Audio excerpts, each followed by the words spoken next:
freaking first cut. Golly. Welcome to the First Cut Podcast. I'm Rick Gaiman, and this is your recap episode for the Mayakoba Golf Classic. Joining me this evening, Mark Immelman is here, Greg Ducharme is here, and gentlemen, after 1,145 straight events without a victory, the Puerto Rico Curse has come to an end. Can you believe it?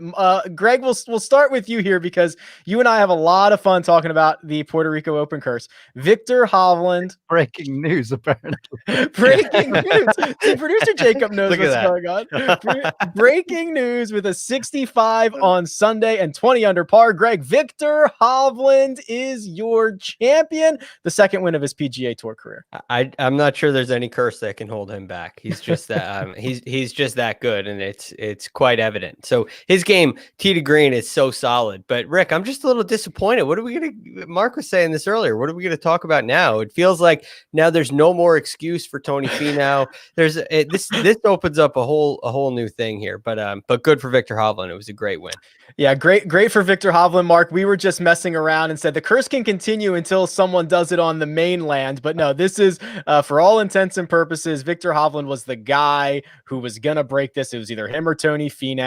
And even without the curse, to go 63, 65 on the weekend, play the way he did. We're going to get into his final rounds, but kudos to this young man, again, continuing the torch being passed to this young set of golfers on the PGA Tour. Yeah, judging by the way he played with a birdie on the last to win, no less, I don't think he was worried too much about the curse either.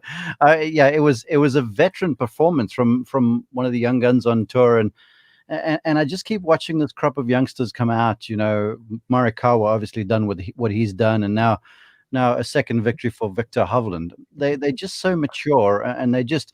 And everything he did coming down the stretch there, he'd make a big par save there on 16 and hand it off the putter like it was just another day's work, you know. And then buries a winning birdie putt on the 18th hole, and you get just a gentle little fist pump. I was like, come on, man, let's go over here.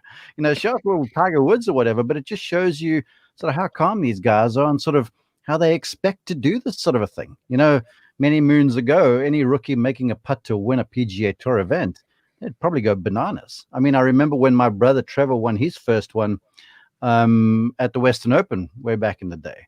Now, granted, it was like 30 feet and it was to beat Tiger Woods.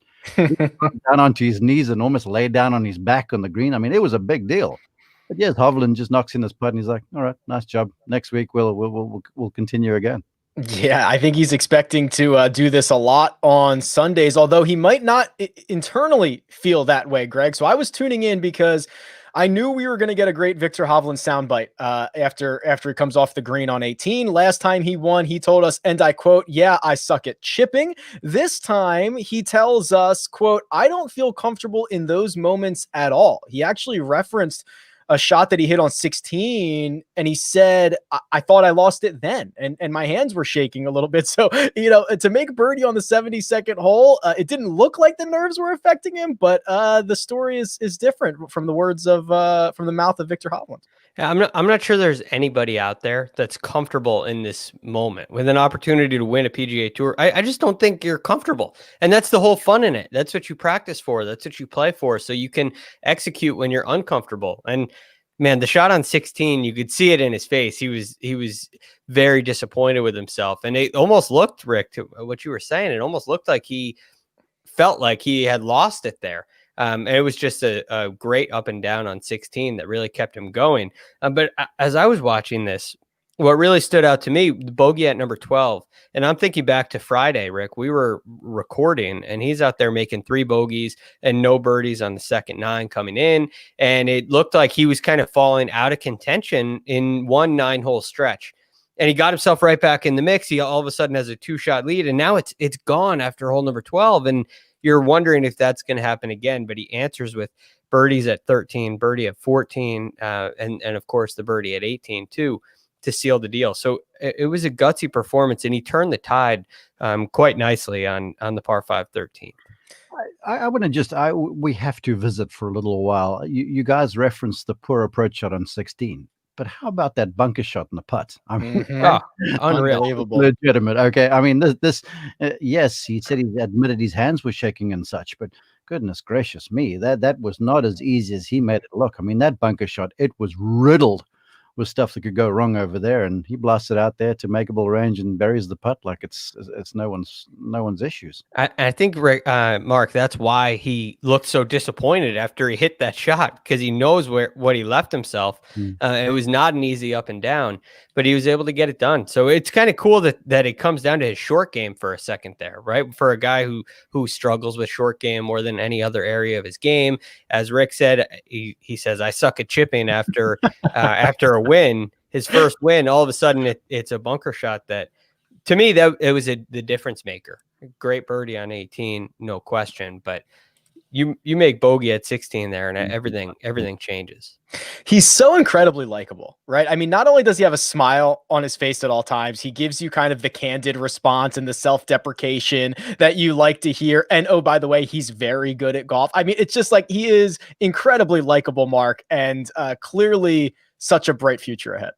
Well, the smile is worth $1 million, isn't it? I mean, when that smile, after he made the birdie putt, it just lights up the place. And whenever I see him smile, and I've got the pleasure of chatting to him a little bit, and he's very likable, to your point, and the self-deprecation, I almost want to shake him and say, dude, you're one of the top 20 now, 15 golfers in the world. Come on. Yeah, we'll talk about that. Yeah.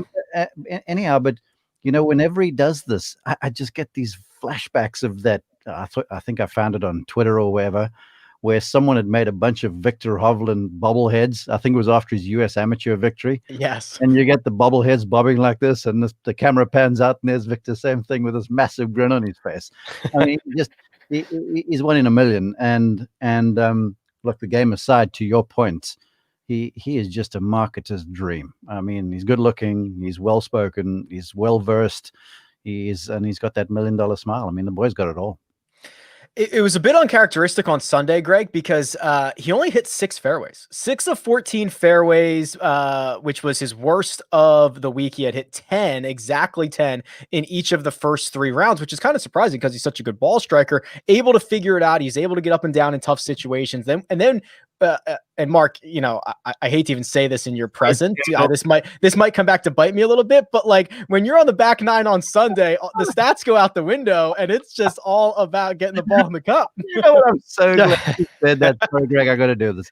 Yeah, do it. You guys are the strokes gained off the tee brigade, okay? And I just watched this boy miss countless fairways, and he had quality irons. Kind of gamed his way to the victory. And and I was like, yeah, oh man, this is the case study for statistics, just straight out the back window, man. You just got to find a way to get the thing in the hole in one less than your competition. Well, Mark, the reason why in this event he kind of goes to this model of just getting it in the hole, the statistics don't matter. It's because they don't have shot link at this event, so he's not thinking about his strokes gained off the tee. I actually remember, Greg, that's so funny, because I was watching the show and I clicked on my computer to get a bead on where Harris English and people were going, the guys that I was sort of supporting, and I try to look around here, and I'm like, there's no shots gained, and I was so wishing that we could have found a guy negative strokes gained off the tee who won a PGA Tour event. Not this week. How good is producer Jacob that he has this bobblehead tweet? There it is for you, Mark. There it is, right there. That's the best. All those Oklahoma State bobbleheads and Viktor Hovland right there joining in on the action. Gentlemen, we really spent, and we're going to do this again at the end of this month, right? We're going to look ahead to 2021. And when we looked ahead to 2020, one of the big storylines revolved around what we've been just talking about, these young stars on the PGA Tour, which almost always comes down to the conversation of Collin Morikawa, Viktor Hovland, and Matthew Wolff. Mark, I'll start with you on this one. Collin Morikawa, 2 wins and a PGA championship. Viktor Hovland, now with his second PGA Tour victory. Matthew Wolff, second at the US Open, 4th at the PGA. All 3 of them inside the top 20 in the world. This could not have gone any better for that group. No, it certainly couldn't. And reprise the conversation as to which is the best one of the group. And we're not even tossing Sung Jae Im and company into that group, and Joaquin Niemann and company. I mean, there's a bunch of really young stars in the tour, but these 3 guys coming out of college at the same time, look, they're highly decorated, they're vastly talented, they've got it all going on for them in their own way. All of them have a lot of personality, and there's just so much to like. But I'm going to start the conversation and say, look, love Viktor Hovland, love everything he does. Same thing with Matthew Wolff. But I still think, with respect to the other two, that Colin Morikawa is still he's kind of the bright light in the bunch. Not that the others are dim by any stretch of the imagination. All right. Well, I'd be remiss if I did not bring in Pistol Pete himself into this conversation. Kyle Porter joining us. Another Oklahoma State victory for you, sir. Congratulations. Viktor Hovland gets the job done, wins for the second time on the PGA Tour. I thought it was going to be Austin Eckroat for a while. Yeah, he played well. It's phenomenal. Ricky's got some work to do in the Oklahoma State power rankings right now. It's a tough scene for him. Now, I think what Mark just said is actually what I wrote about in kind of my recap of just like, think about 18 months ago, none of these three guys, and you like he said, just throw Sung Jae in there. Scotty Scheffler, it's been awesome. He's 24, I think 25, 24. But 18 months ago, they are in college, they're amateurs, and now they have, I think, 6 combined wins, a major, a handful of top 10s in majors, even though we haven't had that many.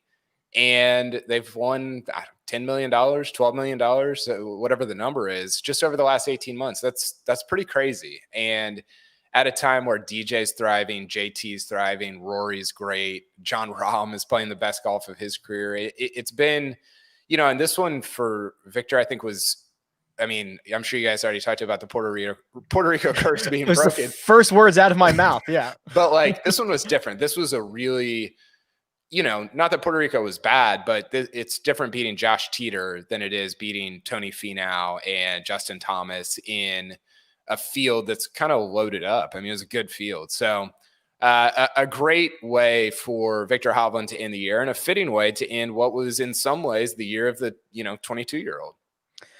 I'm glad you brought up Tony Finau, because that's a name we've got to talk about. And Greg, you bang the drum for Tony Finau week in and week out, so I'll let you kind of start here. I mean, when you look at this on paper and you say, okay, Tony Finau shot a 4 under 67 on Sunday, I think that looks a lot better than maybe if you were watching what he did, because I think he basically lost 3 balls into the penalty area off the tee. One, I don't even know how he found and was able to get out of there without taking an unplayable, but things got very loose for Tony on the back 9, dare I say, again on a Sunday. Yeah, it is again. Now, see, there's an interesting line here, because part of me is wondering as I'm watching this, does Tony just have a hard time with this 9 holes of golf? Like, because yesterday, it's the same thing. He makes 3 bogeys and no birdies on the second 9. Second 9 was harder for a lot of players out there. But the thing is with Tony, and this is really the key, it comes down to the moments. And when he gets himself into contention, right? He shoots 31 going out on the first 9. He's right there in the mix. And all of a sudden on 10, his first shot is to the right and into the penalty area. And it's when the moment gets really big. Yesterday, same situation on Saturday. He gets himself right into position with a lead, and all of a sudden, the second 9, everything goes sideways. And you just wonder if it just the rub of the green. It's hard to argue for that at this point. It's starting to look like when he gets into these moments where the pressure gets really high, he doesn't have his best stuff. He doesn't perform at his very best. He doesn't take it to the next gear. He gears down a little bit. And unfortunately, he's going to have to change that in order to win. I don't care if he has a 6-shot lead through 54 holes. He's got to learn how to step on the gas when he gets close. And he's getting himself taken out of it too early on these Sundays. Mark, okay, so the parallel to this, so we were talking a couple of weeks ago about Rory McIlroy kind of not playing himself out of tournaments, but being a slow starter on Thursday, really struggling in his opening round. And I think the question was like, is this becoming a thing?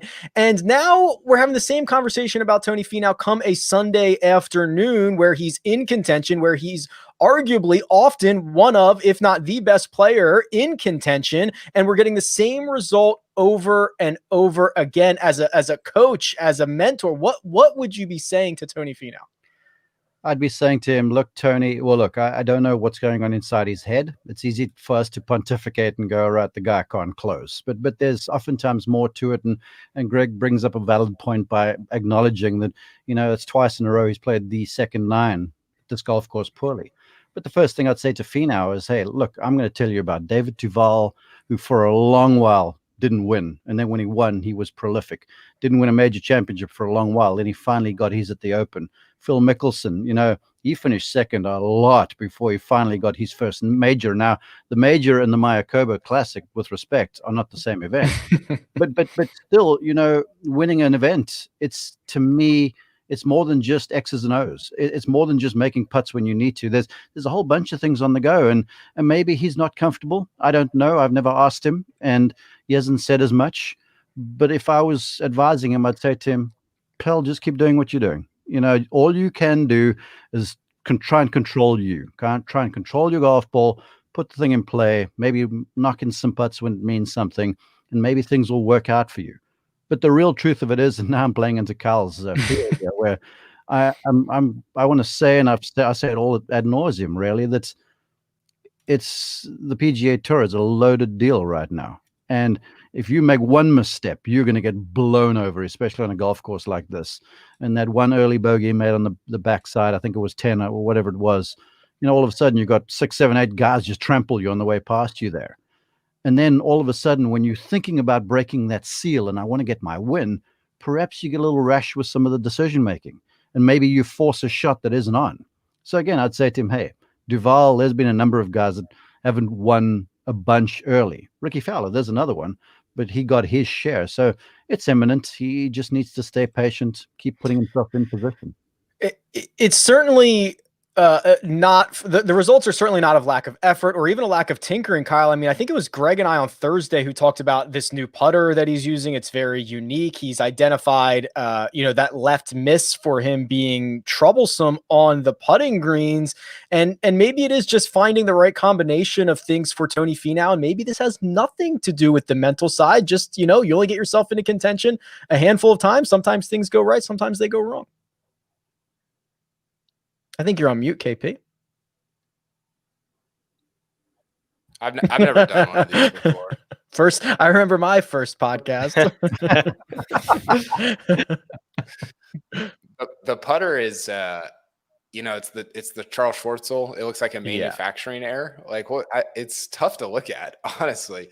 Finau, I was looking at his now. So he's been ranked in the top 20 in the world at the end of each of the last 3 years.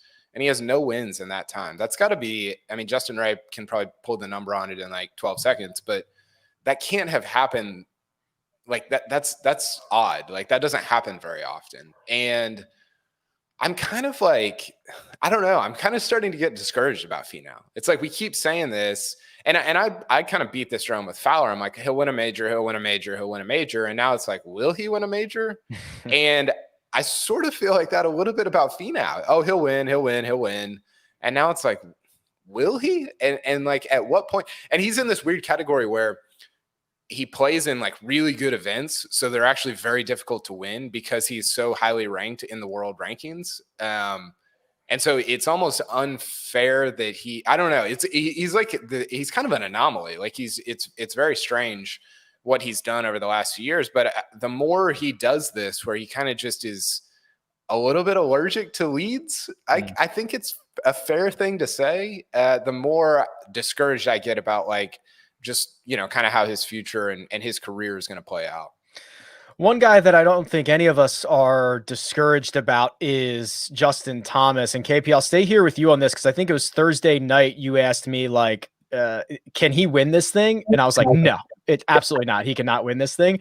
And I was really scared. Halfway through Saturday, I'm like, oh my God, he's now routed off 67. He's in the midst of shooting a 62. I think he told us he probably left a couple of strokes out there.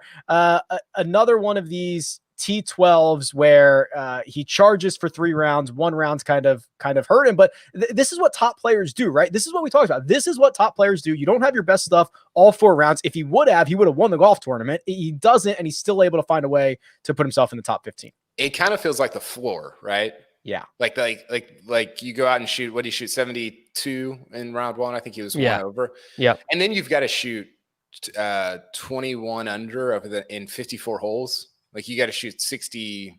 What would that be? 64 every day just to get into a playoff. I mean, that's, you're not going to do, it's just really hard to do. And so, yeah, you could kind of see that coming from JT in terms of like, okay, Thursday was his bad day, and then he'll make a run and finish in the top, 15 or whatever.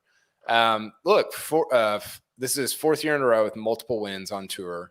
Started the year with a win in Kapalua, and he ended it, or he will end it as, I think, the number 3 player in the world. If not, I don't know, maybe he'll move up to number 2. But he's one of the 3 best guys in the world, and you would expect one of the 3 best guys in the world to have a floor of finishing T12 in a good but not elite event.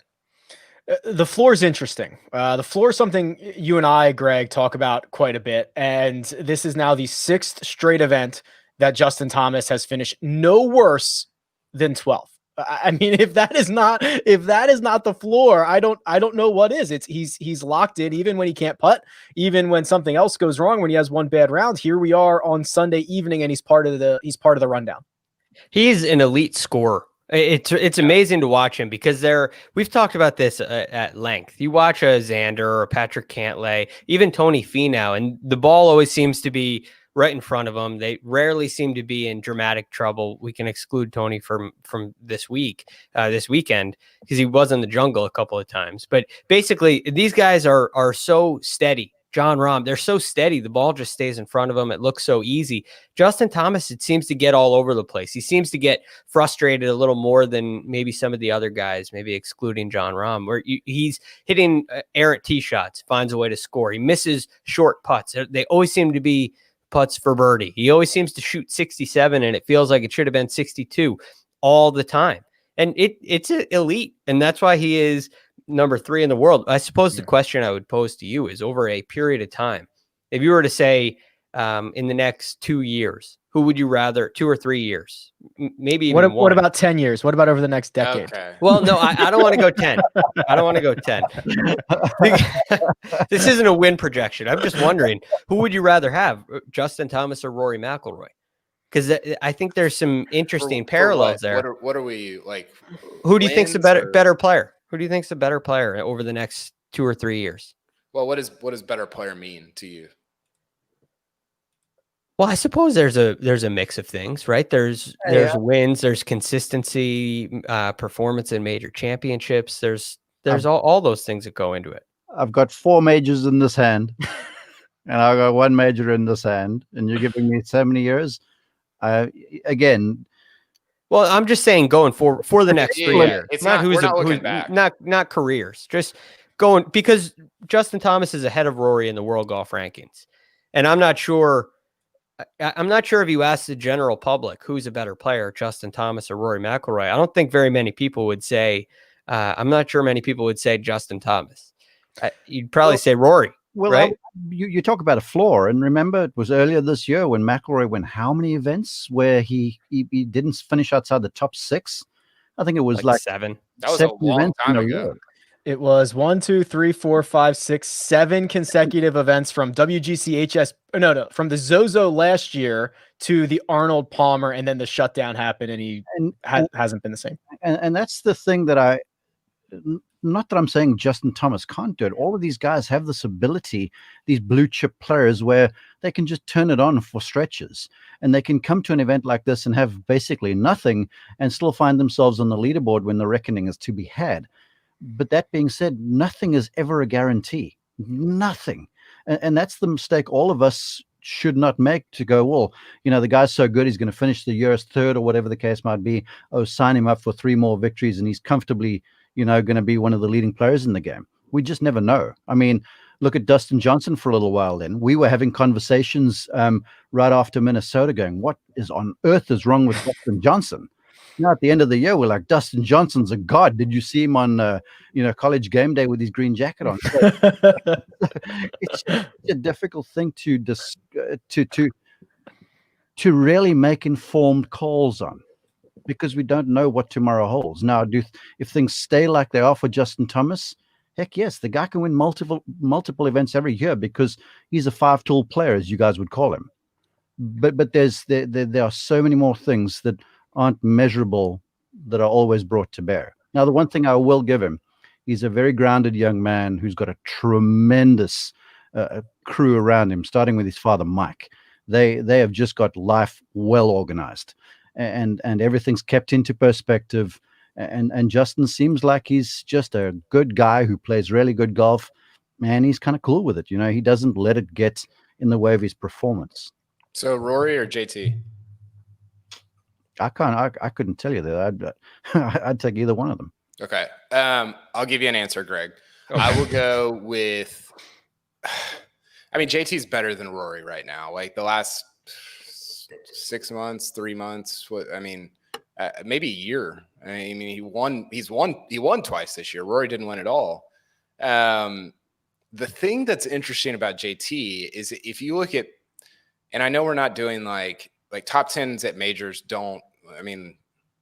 neither of those guys care about that as it relates to like what it means historically. JT hasn't been great at majors over the course of his career. He's won one. I think he's got 4 top 10s. Correct me if I'm wrong, Rick.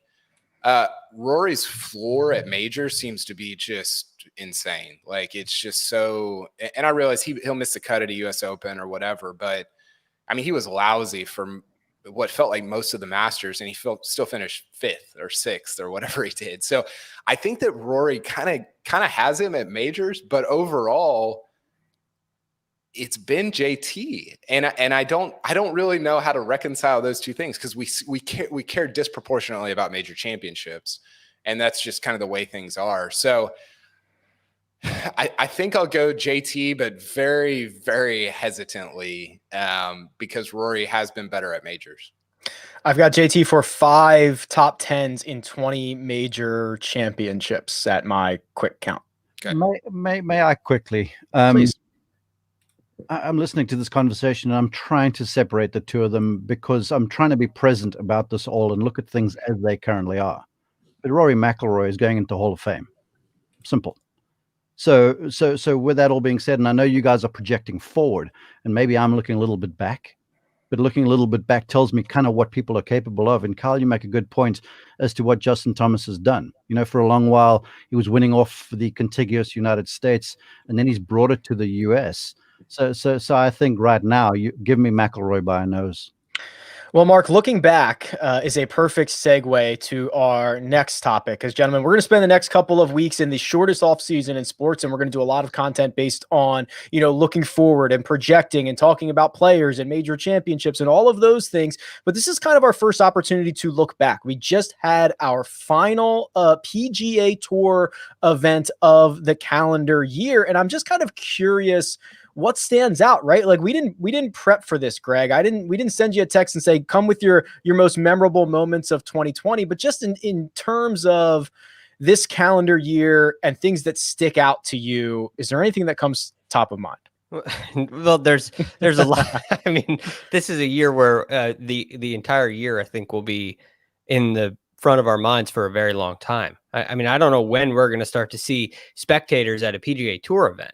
So there are a couple of moments that happened on the field of play that really stuck out to me, but it's really the changing of the guards. We had this shutdown, and all of a sudden Dustin Johnson, who was injured, not really in great form, plays great, gets a win, shoots 80, 80, 78, comes back, ends up player of the year, now a Masters champion. You have Bryson DeChambeau, who probably right now a little bit forgotten after Masters, but he was really the story of 2020. And you had a Rory McIlroy kind of falling away, a guy who couldn't finish outside the top 5. And so you had there was a lot of shifting in this year, a lot more than I can remember among the very top players. So I think that's the thing I'll remember the most, how people handled all the changing circumstances throughout the year. The thing that was our overriding word, I feel like, for 2020 KP was weird, right? It was a weird year. We tried to embrace it as much as possible. The players tried to embrace it as much as possible. We have the storyline of obviously the shutdown and no fans after the return. We have the arms race to distance. We have the young guns. Is there any one of those that interests you or something that we're not thinking about? I mean, it could have been the year of Scott Stallings, given how much I talked about him on this podcast. He's probably the third most mentioned golfer on this podcast. So I think there are, we talked a lot about Spieth as well. I think there are three things, and I'll go quick on all of them, and I'll go in opposite order of importance. So the least important would be the young guys having such great years, and that's a little recency bias because Hovland just won. But for Morikawa to win a PGA championship and Wolf to finish top 5 in 2 of them, I mean, they were better even than I think advertised. Number 2 would be DJ winning $23 million since Brooks called him out at the PGA. I mean, his last 3 months were a joke. I mean, it was as good as we've seen golf played in the last couple decades. And then 3, and this is a little. I think this is going to be proven retroactively more than it feels like in the moment. But I think that golf shifted at the U.S. Open this year. I really believe that, and I think that you're going to see changes from the USGA, from the RNA, from potentially Augusta National, based on what Bryson did. And you know, it's not going to feel like that because he missed the cut at the Masters. It's like, oh, you know, whatever. But I think golf changed at this year's U.S. Open. I really believe that. And I hope that you get some sort of, I don't know, whatever you want to call it, rollback or whatever, to where we're not, we're still able to go to classic places like Winged Foot and, you know, different courses like that. And so I don't know that storyline feels like the most prominent right now, but I think when we look back in 10 years, we'll say, okay, that's when things shifted going into the future. The thing I love about you most, KP, is your spiciest takes are ones that might take 5 or 10 years to come to fruition. So we won't be able to hold you accountable on a lot of this stuff for a while, which I think is a professional move. Yeah, I think it's a real professional move. Yeah, that's veteran stuff, boys. Yeah, I like that. Mark, you obviously had, you know, kind of a different perspective on a lot of this season, especially after the shutdown, than we did. So, you know, you've been out on the road, you've been going through the testing and being on site. What is your reflection of this 2020 calendar year? Well, you know, it's funny. I was reminiscing a little bit about this the other day on the couch as I was watching some golf, and I was trying to separate, and I wrote about it for Golf Magazine, where it was more from a teaching point of view. But personally, there were a few events that stuck out to me as I was looking back, and the one was Thursday afternoon at the Players Championship, and I'm out on the course, and I've got then the group of the top 3 players in the world, McIlroy, Rahm, and Brooks Koepka. And I remember walking down the 14th fairway, and Rory comes to me and he goes, "Did you hear the news about them canceling the NCAA tournament?" And I was like, yes. And this was right at the outset of coronavirus kind of coming onto the scene. There was some conversation and a lot of criticism leveled at the tour, but we were out there on the golf course just doing golf.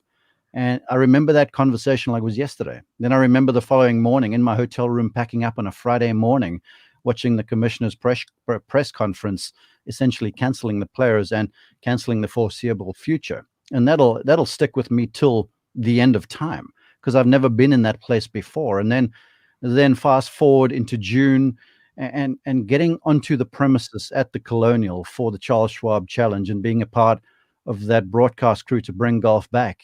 And I remember Jim Nance, I mean, the guy's the doyen of the broadcast industry, saying to the group of us, "This might be the most poignant, meaningful broadcast that I'm ever a part of."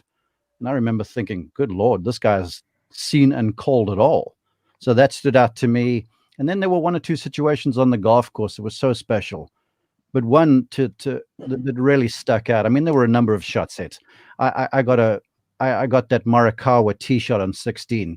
I was on 15 green, and he launched that tee shot down there. And when I left the club face, it was like straight down my line. And I looked at this going, holy cow, that could go in. And I wasn't up there. It was Frank Noblo's hole. I had the Bryson DeChambeau group. and I heard the smattering of applause, no fans, obviously, and he goes on to win.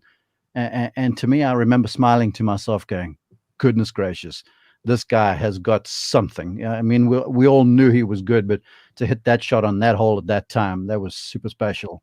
And then there was one more shot from 157 yards. I'll never forget the number. The 12th hole, Augusta National, final round, wins all over the show, playing with a lead. Dustin Johnson, who can move an 8-iron about 180 yards, 185 comfortably if he needs to, goes in there with this little 2-finger 8-iron, hits it to about 15 feet. And to me, then sort of wraps up the tournament. And I remember looking at this going, this guy has all of the tools. He'll gear down and in an 8-iron just about 154 yards when the adrenaline must be coursing through his veins. I mean, that shot will live with me for a long, long time. And it proved to me that Dustin Johnson is more than just the power guy. And it proved to me further to Carl's point about, okay, golf underwent this change with Bryson coming along, that there's something to the off-speed delivery.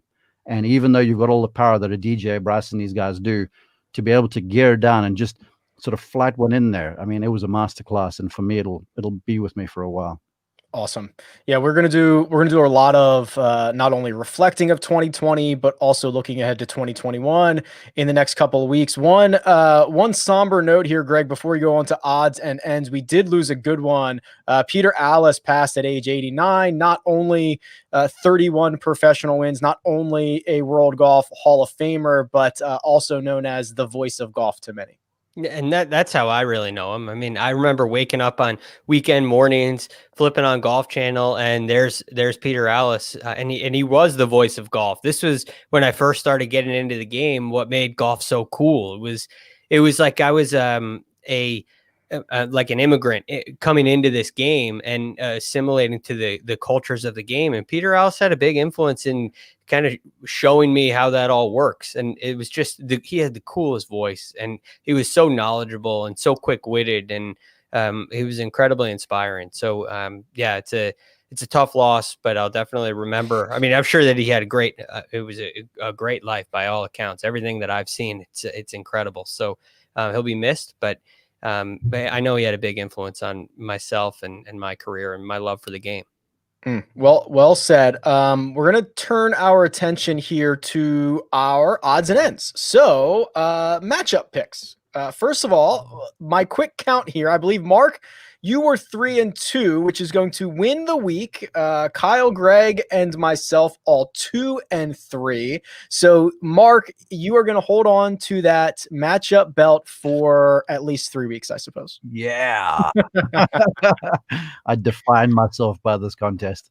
As you should. Kyle, you were the best in our expert picks, and it's funny because when did we do that? Tuesday.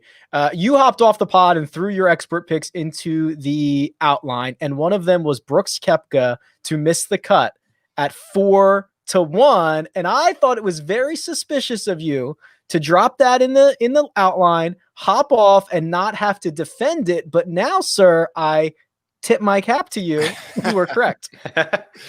Yeah, I'm just not a believer in Brooks right now. And I've kind of held that position most of the year. I think all year. I think coming in, I was kind of down on him. And, I think next year I read Eamon Lynch had a really interesting piece on Ricky Fowler today, just talking about how big 2021 is for him. He threw Spieth in there. He threw Brooks in there. He threw Rory in there in terms of big names. And I think I don't know if I agree on all those guys of 2021 being really important, but I think for Brooks, it kind of is, just given how bad the last 14 months have been for him going into next year. You also nailed a Harris English top 10, and your sleeper, John makes the cut and finishes T20. All in all, a very good week for you, KP. One and done. Producer Jacob. behind the glass, doing all the magic, has Viktor Hovland. Oh, he's got this graphic ready, doesn't he? Has this graphic ready to rock and roll. 1.296 million goes to producer Jacob. I get 147,000 from Abraham Answer. KP, you get 117 from Corey Connors. Greg, 29,000 for Scott Piercy, and Mark in time out for the week. I did pick Harris English. You got himself a top 5. Oh, that's right. That's right. It was timeout, but if I had to pick, it would have been Harris English. And here are the updated one and done. This is amazing, right? Yeah, Jacob is absolutely killing it. Mark's still in the lead, 3.4, Greg 3.3, Kyle and myself at 2.1 million, and Jacob with the 1.2 gets back into the mix at just a hair over 2 million. Those are our updated one and done standings, gentlemen. We are about a year into doing this together. I think the four of us all started up around the President's Cup last year, which would have been in December. So we've got a lot of great things to talk about, a lot of great things moving forward. But I want to thank each and every one of you. We've got a lot of content coming up. But Greg, I'll let everybody put kind of a capper on this 2020 year that we've had. And I'd like to start with you. Oh, well, thank you. You guys you crack me up. I look forward to these things we do every single week. And the group chat is hysterical. And for those of you viewing, watching, unfortunately, you don't get to see that. I think every once in a while with these new graphics, we may make a couple of those public, but we'll see. So I need to know if we're actually doing that before that might change the way those group chats work. Well, yeah, we'll get paperwork out to you before we do any of that. But yeah, it's been great fun, and it has all of you have really inspired me going into the game. I watched the PGA Tour at a different level because of all of you guys, and you challenge me to keep my stuff sharp because nobody lets you get away with anything around here. So it's been a real pleasure. It's been a great year. And I'm looking forward to 2021. KP, you are sitting in a brand new office, which by the way is looking great, coming together in a big way. 2020, a big year for all of us. I'm glad that you were such a big part of it. Thank you very much. Yeah, it's been first of all, it's been a joy and like I echo what Greg said, it's been so much fun to do these with you guys because 18 months ago, I mean, I don't know how many people know this. I was like recording and producing these myself and it was a disaster. I mean, it was terrible. So producer Jacob, I think gets MVP of 2020. He's been for sure. He's been fantastic. And, he's been just kind of what has held all of us together and set us up for success. So I know I said that over Thanksgiving. It's still true today. And I'm also looking forward to 2021. More JT takes. I'm sure there'll be more, plenty of JT takes in the hopper. Mark Immelman, you can play us out here. Congratulations on a great 2020. It was great to see you wherever you were, whether it was your work on Golf Channel, whether you were on the course. It was always great fun to have you. Well, look, I want to echo everything that you guys have said. To be a part of this crew is all kinds of fun, and I do look forward to it. And I look forward to the KP takes, especially over text, because these brighten my day a little bit once in a while. And for me, I'm so thankful to Jacob because I can click on I finally figured out how to look to this rundown because it makes research a whole lot easier. Thanks, the Mark. No kidding. So it's been all sorts of fun. It's my wish for 21 that like Kyle Porter, Mark Immelman wine in a hotel room at a PGA Tour event. That's good fun. I just wish the four of us or the five of us with Jacob could get together and do that and see what comes out of that sort of conversation in that situation. Maybe they left the college game day set up at Augusta, and we could just take that over for in April. Yeah, I'm sure it's just sitting there. We are holding thumbs for the day we can all be drinking wine at the hotel together. Gentlemen, while this is the capper for the 2020 calendar year of the PGA Tour schedule, this is certainly not the end of the First Cut podcast. We're going to be back on Tuesday. Yeah, Tuesday for a little preview action in Dubai. U.S. Women's Open. We have a lot of great stuff scheduled for the next couple of weeks to keep you busy and entertained and everything everything in between until it is January 7th is when we will be at the Tournament of Champions in Maui. For Mark Immelman, who you can find on Twitter at Mark_Immelman. For Greg Ducharme, who you can find at The Real GFD. For Kyle Porter, who you can find at Kyle Porter CBS. Thank you to Jacob behind the glass. I'm Rick Gaiman at Rick Run Good. This has been The First Cut, and we'll catch you next time.